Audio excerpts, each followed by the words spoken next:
Good day, folks. I'd like to talk to you today about my personal project, which I've labeled the Electrobiliminator. I know it's a clever name, right? Electrobiliminator. It's a game of words, obviously, but essentially the concept, the name, is pretty well sound in what I have uncovered in the experimentations.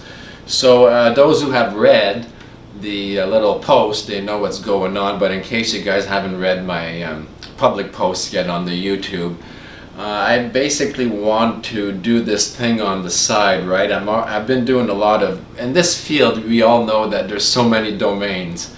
Before I get into the process and explaining how everything works and getting into the math, I have to show you how my point of view on how I see domains and the regular sine wave and regular energy, so you understand what it is that I'm actually doing with the device, because if I jump right into it, everyone's not going to understand.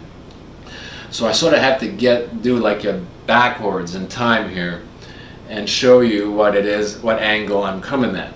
So this is what I want to explain here today basically, and how essentially domains or traditional electronics or traditional electricity essentially does it all wrong. I've been saying this for a long time, and others as well, but I want to sort of take the time to give more of a concrete explanation as to why, specifically how the sine wave itself by design is made to basically energy-wise screw us over, if that's the proper word you want to use. And I'd like to take the time to explain how and why this is such a neat closed-loop system in the way traditional electrodynamics expects, and where it brought me. So anyhow, to start here, I hope you guys could all see this, but this is the sine wave, just a basic sine wave here. Hope you can see that right. There it is, right? The sine wave. And this is essentially your mains, your AC, the clean version.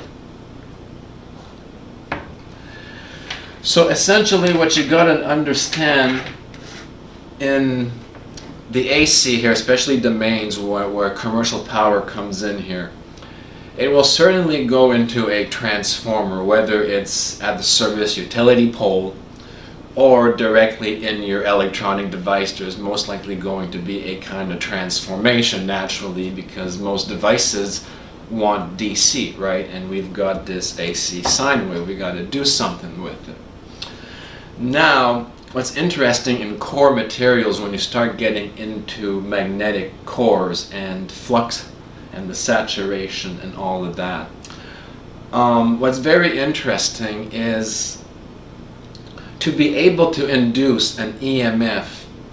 Let's see if I can draw this here. I'll try my drawing abilities. So here is my attempt at drawing a transformer core here. I'm going to set up my ruler and try and draw a very basic fat transformer core here.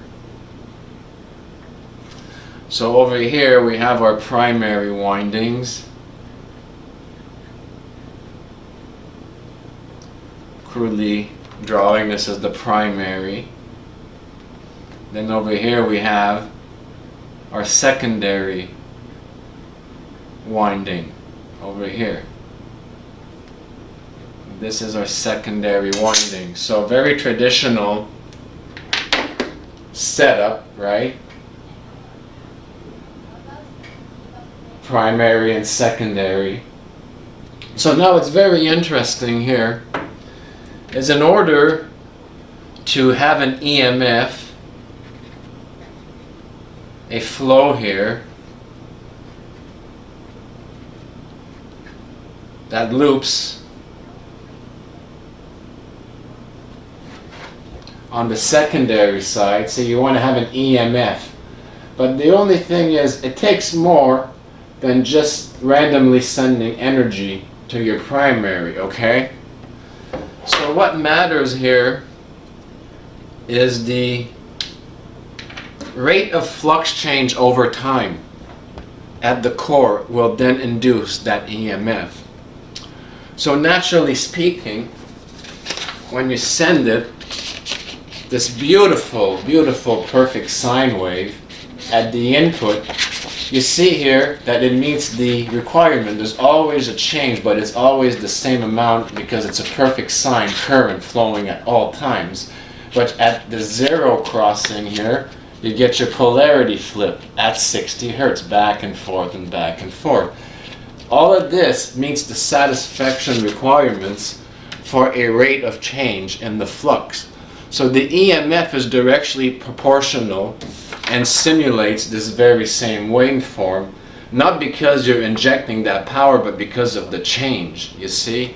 It's the rate of change of flux that makes the EMF. This is very important. And in this tightly closed system here, it's very confined linearly, very neat. So traditional science loves this, right? Because it's totally predictable, right? You're moving the flux and exactly linear, what one would expect, exactly an echo on the secondary side, right? Tightly coupled. This is where they say, right, you can't have more in. Naturally, you're locked in this gimmick here, right? And this is very well down to the mains. This is what the mains gives you, right at the very core. So essentially, if you understand all this stuff and what we've learned, and Bedini's and Don Smith and Tesla, even Bedini said it, you know, John Benini. It's all impulse DC, never mind AC. Well, that's very broad to say that, just like that, without any more explanation as to, yeah, we know pulse DC, spark gaps, inductive kickbacks, it's all a spike, right? But specifically, how can we do something? So essentially, people in the past have tried to do various games, mostly to fool the mains, not to actually create more efficient energy transfer or anything like that, but to flat out try and fool the meter. One classic example is to take this sine wave here and chop it up. Chop, chop, chop, chop, chop, chop, chop. Into higher, essentially, pulses, right? In hopes that the meter will trick itself with those pulses, right? And the kickback, essentially, they try and send them back in. Long story short, that worked back in the analog days. Smart meters compensate for that. They're gonna figure out the average power and it doesn't matter. Can't do that. So you're essentially locked out of that idea. And essentially we're not here, folks, to try and cheat the mains. We're trying to legitimately create more efficient usage of the energy that's already there. And possibly if we can, tap into an external environmental source if the system allows for that. But the main thing is to try and use as much efficiency as possible here. So what I'm getting at is we can't really trick the meter by pulsing tricks no more. The second one that's very hot is reactive power, capacitance on the line, phasing, and of course power factor correction. Now essentially, as I was talking about, could be very good. There is a sense of reactive gain on the line, if that's what you want to call it, especially if it's interacting with LC circuits. But the problem with that is, again, the smart meters will compensate for that, and commercially even, if you have too much reactive power on the line, they'll even penalize you financially for it. So at the end of the day, there's no real mechanism of trying to use, and it's not that it's not a good idea. The thing is, there is a reflected component in the actual AC waveform here, but they essentially lock you out of it because all you get is the wire at the end, not the whole infrastructure. If you actually own the infrastructure, in other words, a miniaturized version of your own power plant, you own the source, you own the generator. As I've explained in other circuit diagrams and schematics, reactive power on the line sort of looks like this. You got your main one and then the out of phase power that comes back in reverse into the line. Now essentially, if you own the generator, the smart thing to do is just your asynchronous phase condensers, whatever, right at the input, and you could easily rectify that and store it, you know, a form of power recycling. But essentially the grid, as it is, locks you out of that mechanism because they own the other side. So even if you do all that reactive power, there's really in its native form, no way. It's going to just go back into the grid. They're either going to penalize you for it or recover part of it and send it back in phase as real power. Either way, you're locked out of the loop.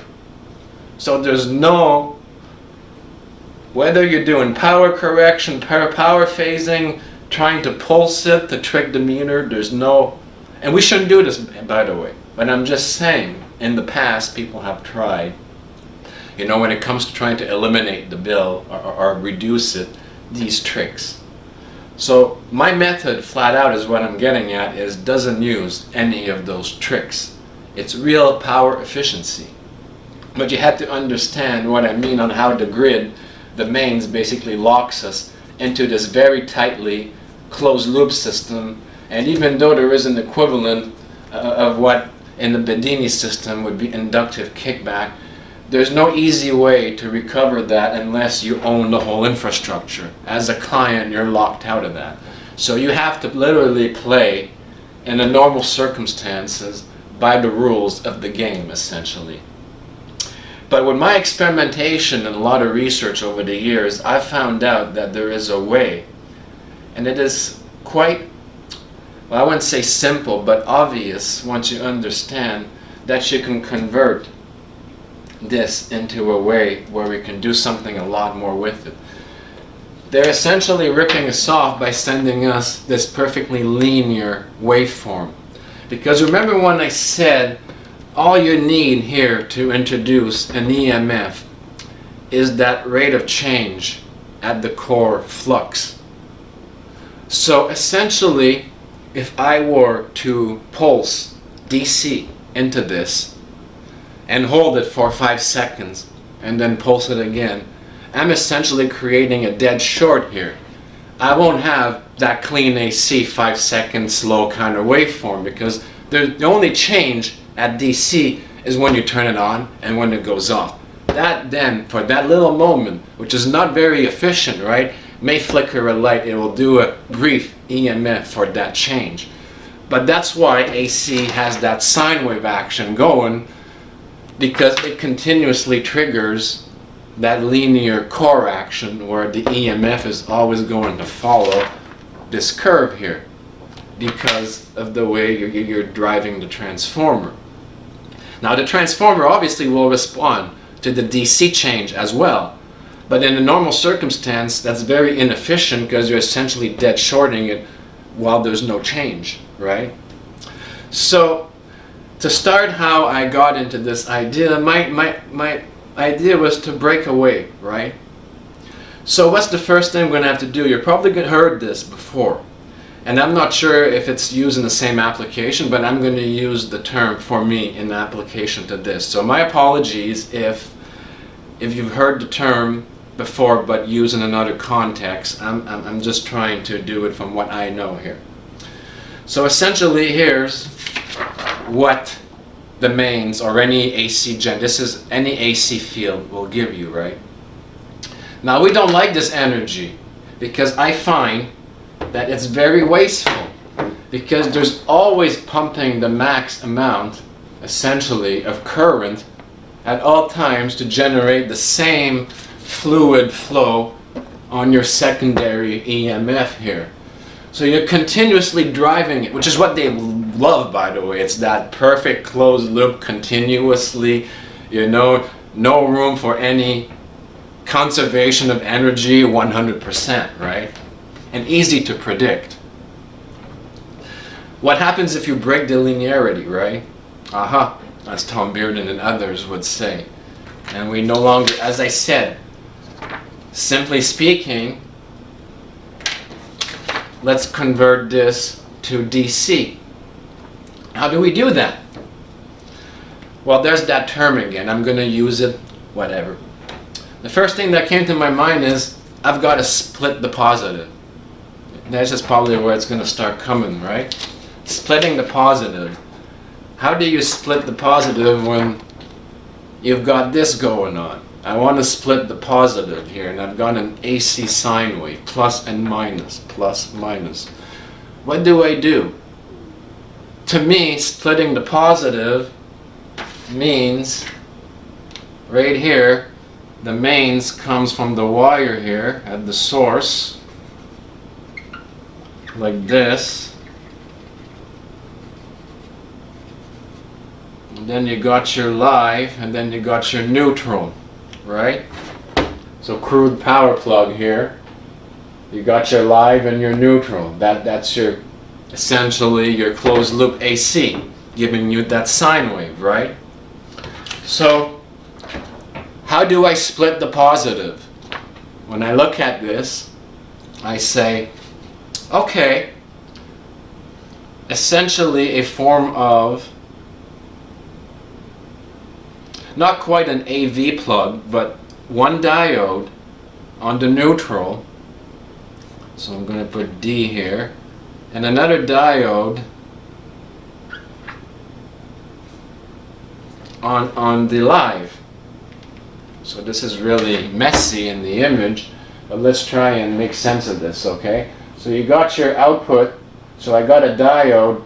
So what I'm doing is basically a half wave at this point, right? So we're blocking out this one here, no more, but we're letting this one pass. But now it looks more like, if I were to reshape this now with the diode arrangement, with just the two diodes, what we have is on one side of the cycle it blocks and on the other side it conducts. So then the sine wave becomes something more like flat, like this. So this is what you get now on the positive side, repeating itself while totally ignoring what's going on down here. Great, we got something. It's a start, right? But it's not exactly splitting the positive in the sense that I'm thinking of. I want an even split, splitting the positive. It's in the word. So what's missing? We're essentially halfway there. Okay, no problem. Put another set of diodes, so diode number 2. So essentially a 4 diode system, all in reverse. So now you've got your 4 diodes in different orientations. So it's almost like a full wave bridge rectifier, but it's still not, because we don't have a filtering capacitor. All we're doing is using it to filter the other side of the spike. So one system sees only this one, and now that we've added the same system but in reverse, it's going to do this now on the negative waveform. So now we have something more that looks like this. So do you see it now? Something like a square wave on the positive and the negative, in sync with the 60 Hertz main with the 4 diode arrangements. So essentially, because it's a DC pulse now, it doesn't really matter how I orient both outputs. It's essentially a DC spike, right? So this is positive and this is positive. So there is how I see splitting the positive. We've done it with 4 diodes. We got 2 isolated pulses that at DC, as far as this, just by orienting the wiring, is your polarity. This could be plus, negative. It doesn't matter on DC. It's just how I hook it up, plus or negative, right? So there's your split. So what do we do with this? I got the split now, right? Okay. Essentially the benefits of splitting the positive, and it starts right at the inverter. It could be a very, very small inverter, the smallest you can essentially find. And as you can see here in the background, I'm running my load, which is my big lamp here, which is a regular LED lamp. I guess it says 14 watts on there. So a typical room building LED here. Now what's interesting here is I just want to explain how the splitting the positive, and don't mind the mess because it's an ongoing thing here. Now Don Smith had a transducer device, okay, and I'm going to get into that, and I have this here. The military essentially built what Don Smith was doing, and they have their own version here, and I was able to get the module. So what's nice about this transducer device here is it has all the low pass filtering. See? So it's expecting very noisy kind of AC. And it structures with LCR, it reconstructs essentially that AC waveform here. It's a military, very well built transformer here. And essentially what was in here was a really vibrator. I have a lot of these things here. And essentially it's a form of spark gap. So essentially running into the same issues with high frequency and everything Don Smith was doing. So how do you correct the spike and get a sine wave, right?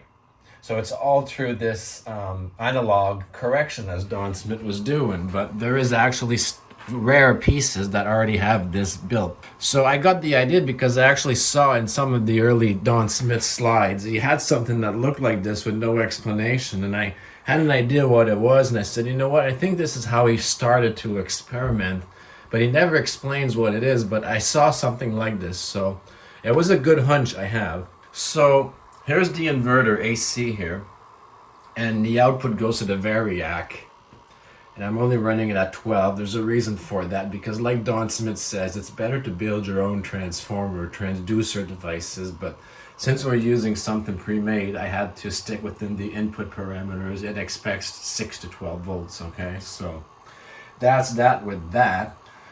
So that's why we are doing that. So we essentially drop the input to like 12 volts. So the splitting the positive, let's go over here, don't mind the mess here. And we have the wire that comes out here, that follows right here. And what we have, I've talked about this before, is an AV plug here. Cathode, anode on one end, and on the other, the same thing. Cathode, anode configuration. So 2 diodes on each end here. So this splits the positive because on one side you get one positive and one negative. So you have 2 isolated, essentially, outputs. During one cycle, it's one during the other part of the cycle. So essentially, literally splitting the positive. You end up with 2 pulse DC. But it's half cycle and it's pulse DC. So that's not really no longer compatible with regular mains anymore, because not only are you losing half the cycle, but you've got a pulse DC. No longer a perfect sine wave out of the deal. So this is where Don Smith would reconstruct this with his transducer, which is very well something like this. And we're limited here with 50 watts because that's the specifications of this military spec transformer over here. And it's got all the filtering, by the way, and we're using all of this right now. So I'm going to show you that. Load is up here. So it's very interesting when you split the positive. It's like an effect I'm noticing. Like, so on one split here, I've got it going to here, and it's doing the correction, which is very interesting because then you restore the sine wave with only half. You've got a half of the AC, but this gives you the full AC back in a properly configured LCR network here, okay? So here is the scope, believe it or not, on the output. Very AC-like for just a pulse and half cycle. It restores it pretty well, near perfect, and it's reading about 62 hertz. But it's a perfect 50-50 duty cycle at the right voltage the load would expect. A little hot even, 200 and some volts, but that's probably my calibration here. But our load runs at perfect brightness here. Now what's interesting with this concept is I'm just feeding it right this here to see what I'm at. So it peaks at about 2.5, 2.6 amps. That's the 12 volt driving. I like to see the current, right? And what I've got on the second split here, I've got this transformer. See, it's charging the battery here. And here's the battery. And it's charging a dead battery pretty darn fast at pulse DC. But because right at the output here, it's not only is the impedance all wrong, but so is the voltages. So this essentially, again, I have to do a little less than 12 volts at the input. Wouldn't charge the battery is what I'm getting at. So you're splitting the half cycle. So the transformer puts it nicer to like, you know, something like 20, 30 volts pulses, which the battery loves. So here's the diode here. So this doesn't short it out essentially. It doesn't it isolates the battery from the direct split of the positive here. So the battery is happily charging while the load runs here at perfect AC restored cycle. Now, what's interesting in this is one or the other, depending on the impedances I'm going to guess here. It almost feels like one isn't connected at all. So in this case here, it's almost like the lamp here. You see the voltage and the current that I input. I could disconnect the lamp and that won't be significant. In other words, let's do it. See, the drop is not really, still 2.6 peaks. Whether I run it or not, and this is like an extra 14, 15 watts, just there, you see, from the correction of this. So this is where Don Smith was doing his transducer to correct and run. This says we're limited here at 50 watts, but him, instead of this, it could have been a cooler, a fridge, whatever, right?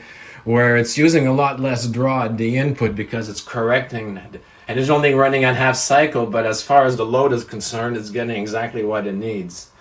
So that's a combination of filtering, LCR correction, magnetic hysteresis, and flux.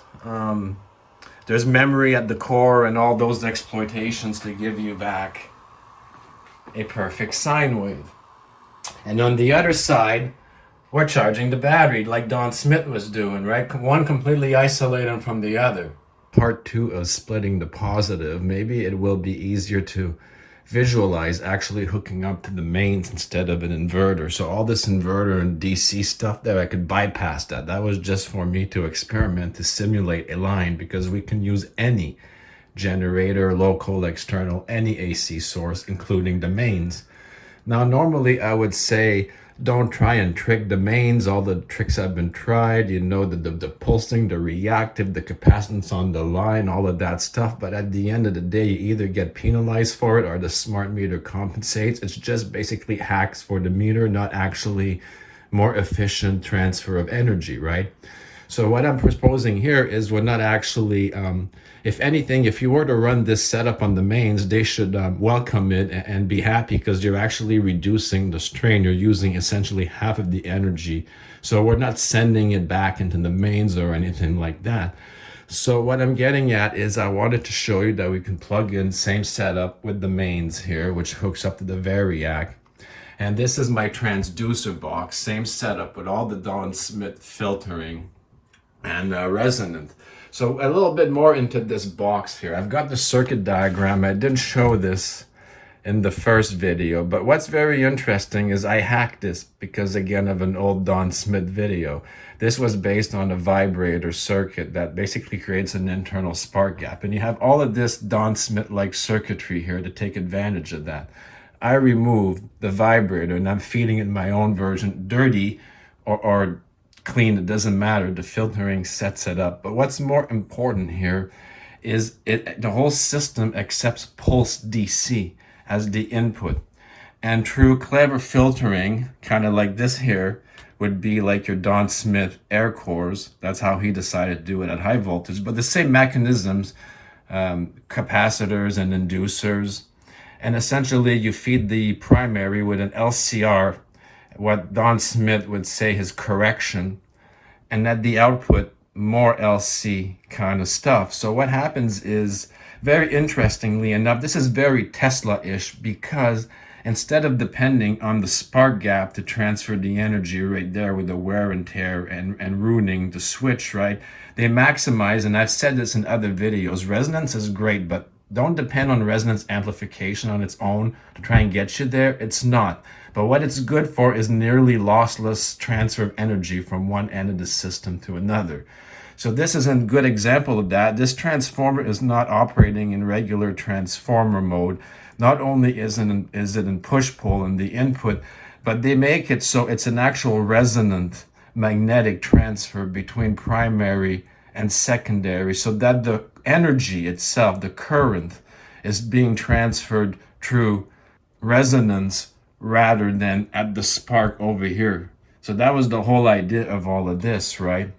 But what's really interesting, as I've shown with this kind of transfer, it's not a very clean, linear kind of system. What's nice about this is We only need to input the half cycle, a pulse DC, and the system will correct itself and create a nearly perfect sine wave, plus and minus with polarity flip and everything, without you having to provide that in the input.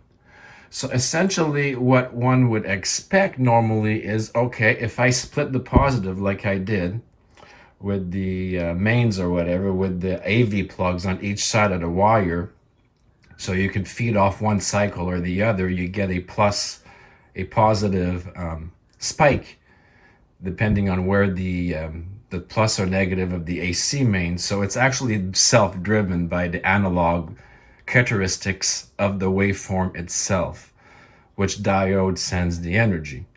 So anyways, you would expect literally, if you're taking half the energy, half the power to supply the load. So like, even though you'd get like your 120 volt sine wave, whatever it is that it needs for AC, you would expect, because you're putting half the power into it, you'd be reduced to about half of the power of the input. Now what seems very interesting here, it's no longer that linear system. What appears to be the correction not only does a correction, but it compensates. It gives the load just enough of what it expects to maintain most of that without the additional. So no, it's not energy created out of nothing, but better redistribution and management of existing energy into something. Obviously, as you understand, folks, the load here is the final transducer all the time. Very important. The load is the final transducer. If the load, like the lamp or whatever, emits near the same lumens, that's the final transducer. So what happens here, there is maybe a little bit of a minor flashing, but that could be corrected. Most analog loads don't even notice it. So what I'm getting at by nonlinear, it would be like, I'm just making this up real quick here, but it'd be like the load here, anything you put here on the load, it's like 90% or more of if it were the regular AC cycle, even though you're using literally half the power. So you don't get the expected drop. If it's a motor, half the speed. If it's a light, half the lumens. No, it's like near 90% or better. It's like the load actually prefers this kind of energy versus brute force full sine wave energy that gets wasted in extra heat and everything else. So better management of the load at the end. So here's what I'm going to show you here. I'm going to turn it on. So we're literally on the mains here to show you. This is a very clever way. And of course, I got lucky because this is a military transducer, which does everything Don Smith was doing, but in small, not a high voltage version, just a regular voltage. So that's why I have to give it what it wants with the variac. But it does exactly the same thing. So if you are not lucky to find this, you could always build, and it's probably better to build it yourself. So as Don Smith says, for correction, it's a variety of LCR in the input and output, and all you have to do is provide half at the input of the first of the cycle, and this will correct itself if it's well resonant. Okay, so I'm going to turn it on, and I've got my light over here, as you see, very, very bright.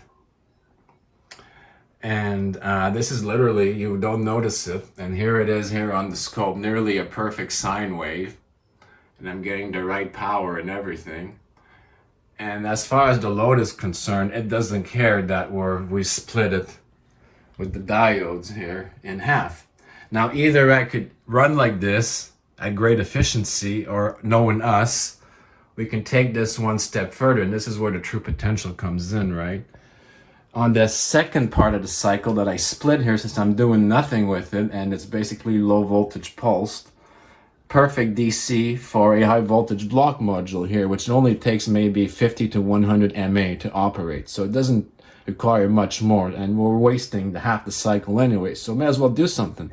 So here it is, just an example, what we're driving here. So we have our high voltage radiant generator here, all running independently on the second cycle. Now this could be a Bedini kind of system, you see where I'm getting at, which uses 100 mA or less at the input. And this could be a radiant device which charges an auxiliary system like a battery over here, essentially for free, while your load is running fine, through the transducer at 50% less input power to compensate. Well, not quite, like I said, maybe 40-ish or something. You always have losses, right? But essentially, you're cutting the cycle in half and you're only giving it that power. And this here is doing the correction because it's a resonant transfer between primary and secondary. They focus on transferring to resonance instead of switching over here, so you don't wear out your contact leads with a very high current, thick spark gap. You're trying to avoid the spark over here. But again, I've removed this part. I'm feeding it directly, and I'm taking advantage of all of the correction in here to give me my nearly perfect sine wave. So in Don Smith applications, this is why, his cooler or whatever appeared to run at a much reduced. And then something like a Bedini or Radiant, like if he has his big coils, a slightly different system, you could literally put a diode on the battery and it RFly basically induces back what I was talking about, high SWR. But this could very well be a Bedini or whatever on here. And this could be a cap dump, being charged. And you're charging an auxiliary battery while running your load at half power. But again, it's just better management of the load. The load seems to like this kind of energy is what I'm getting at, better than brute force full sine wave energy from what the mains is giving you, which they're measuring the plus and the negative and the full. It seems like it's designed to push the meter more than what the load wants. It's like we're wasting by design at least half of our energy we don't really need, but at the pleasure of the electric companies. But if you know this and what I'm getting at, somebody at home could literally drop their bill. This is essentially what I'm getting at. I don't know if people have noticed the electrobiliminator concept, which is something very similar. I'm trying to slowly get into it. It uses these principles, but much more advanced, which I will eventually get into in the patent. But this is just to try and show you folks very quickly here. It could be quite basic, and you get quite a gain by splitting the positive like this. But of course, you need to do a correction. It's not ready to be used just like that, because all you're doing is using half the power. You want to basically trick your load into thinking it's getting real sine wave AC with just half the power. You're literally re-engineering the sine wave at the core rather than feeding it a brute force sine wave. So as far as the secondary and the load is concerned, you've reconstructed enough of that energy signature for it to use just what it needs. So this is why, it's not creating an additional 100 watts or 50 watts. It's just the load does the final transducing. And if the load or the motor, whatever, runs at 90% or more of what it's supposed to do, and for most applications, that's good enough, right? The point is, it's no longer linear. It's not like we're limited to half the power like you normally expect. The drop is very minimal, hardly noticeable even, and neglectably probably able to correct with further capacitance, which I don't want to get into right now. But again, you can save a lot if you understand.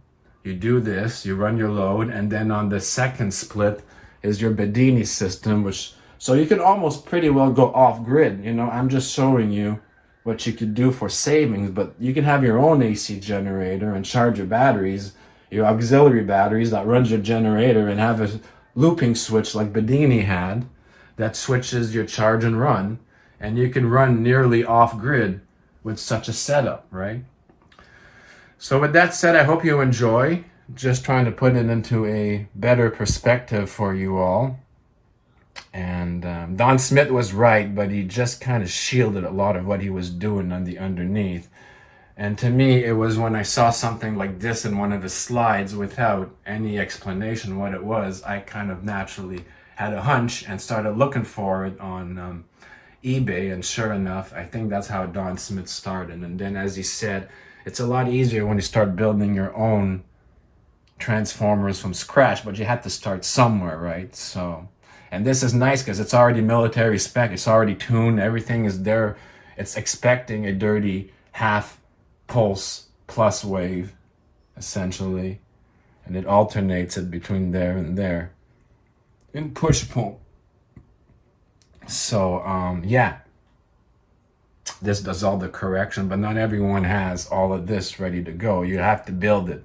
But that's my point. Once this runs, almost half of the energy is reclaimed, essentially.